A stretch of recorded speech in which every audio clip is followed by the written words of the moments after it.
먼저 민중기 특검팀의 강압 진술에 힘들다는 유서를 남기고 스스로 목숨을 끊은 양평 공무원의 명복을 빕니다. 존경하는 강원특별자치도민 여러분, 동굴과 바다, 산과 강으로 구석구석 아름다운 도시, 우리나라 고대사의 보물창고인 제왕운기의 고장, 삼척 출신 국민의힘 조성은 의원입니다. 오늘 5분 자유발언에 소중한 기회를 주신 김시성 의장님과 선배 동료 의원님, 김진태 도지사님과 신경호 교육감님, 그리고 공직자 여러분께도 감사를 드립니다. 아울러 오늘 순서를 양보해 주신 어민순 농림수산위원장님께도 감사드립니다. 저는 오늘 삼척 상기천댐 백지화라는 정부의 무책임하고 일방적인 결정에 대하여 도민 여러분과 함께 강력히 규탄하며 즉각 철회와 다목적댐 건설을 촉구하는 말씀을 드리고자 합니다. 이재명 정부는 삼척시와 단 한 차례의 협의도 없이 상기천댐 건설 중단을 발표하였습니다. 이는 중앙정부가 지방정부와 도민을 무시하고 국민과의 약속을 손바닥 뒤집듯 뒤집는 배신 행위입니다. 주민 수용성과 타당성을 담보한 사업을 전격 무산시키는 것은 도저히 용납할 수 없습니다. 상기천댐은 단순 식수댐이 아니라 가뭄과 산불 진화, 홍수 조절 등 다목적 기능을 수행하는 강원 남부의 생존 인프라입니다. 그런데도 이재명 정부는 이 사업을 백지화했습니다.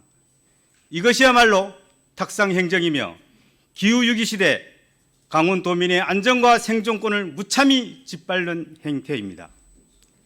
그동안 삼척 시민은 한 목소리로 상기천댐 건설을 요구해왔습니다. 주민 갈등은 없었고 지역사회가 하나 되어 정부의 댐 건설 필요성을 호소했고 지난 3월 최종 확정되었습니다. 그런데 이재명 정부는 어떠한 절차도 없이 일방적으로 정부 결정을 번복했습니다. 이것이 어떻게 지방시대를 선언한 정부의 행정입니까? 이것이 어떻게 협치와 지방 분권을 말할 자격이 있습니까? 이재명 정부는 지역의 안전을 철저히 외면하고 있습니다. 지금 강원 영동과 남부 지역은 물 부족이 일상화되고 있습니다. 강릉의 오봉 저수지 저수율은 지난 여름 11.6%까지 떨어졌고 태백의 광동댐 저수율도 50% 이하로 가뭄 주의 단계까지 갔습니다. 특히 일부 지역은 지형적 한계로 물 부족과 지하수 고갈이 심각하며 건조기마다 물차 급수를 받고 있습니다. 또한 매년 반복되는 산불 진화 용수 부족은 주민 안전과 직결됩니다.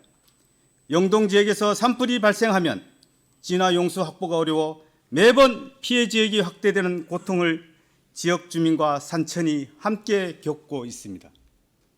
이 절박한 상황 속에서 상기천댐은 하루 3,000톤의 생활용수 공급과 100만 톤의 저수량으로 지역민의 생존과 안전을 책임질 필수 인프라입니다. 수몰 가구도 없고 환경 훼손도 최소화된 친환경댐 건설이 가능한데도 이재명 정부는 지역의 현실을 무시한 백지화 결정으로 강원 남부의 미래를 내팽겨 쳤습니다.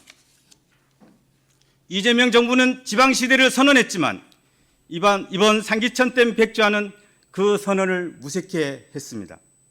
이재명 정부는 식수 전용 소규모 댐이라는 이유만으로 국비 지원을 거부했지만 전문기관 용역 결과도 다목적 댐 건설 필요성을 명확히 밝히고 있습니다. 주민들은 정부 정책을 믿고 협력했지만 갑작스러운 백지화에 분노와 허탈감을 느끼고 있습니다. 이에 모든 도민은 이재명 정부에게 단호히 요구합니다. 상기천댐 백지화를 즉각 철회하라. 상기천댐을 다목적 댐으로 재분류하여 국비 지원과 건설을 추진하라. 식수 확보, 홍수 예방, 산불 진화 용수 확보 등 국가 재난 대비책을 반드시 수립하라. 존경하는 동료 의원 여러분, 강원은 매년 가뭄과 산불로 고통받고 있습니다. 이제는 중앙정부의 일방적인 행정 독주를 막고 지역 실정에 맞는 실질적 물관리 정책을 마련할 때입니다. 우리 강원특별자치도의회가 앞장서서 상기천댐 백지화 결정을 철회시키고 도민의 생존권과 안전을 반드시 지켜내야 합니다. 삼척 시민을 무시하는 이재명 정부를 강력히 규탄하며 상기천댐 백지화를 즉각 철회하고 다목적 댐으로 건설할 것을 다시 한번 촉구합니다. 경청해 주셔서 감사합니다.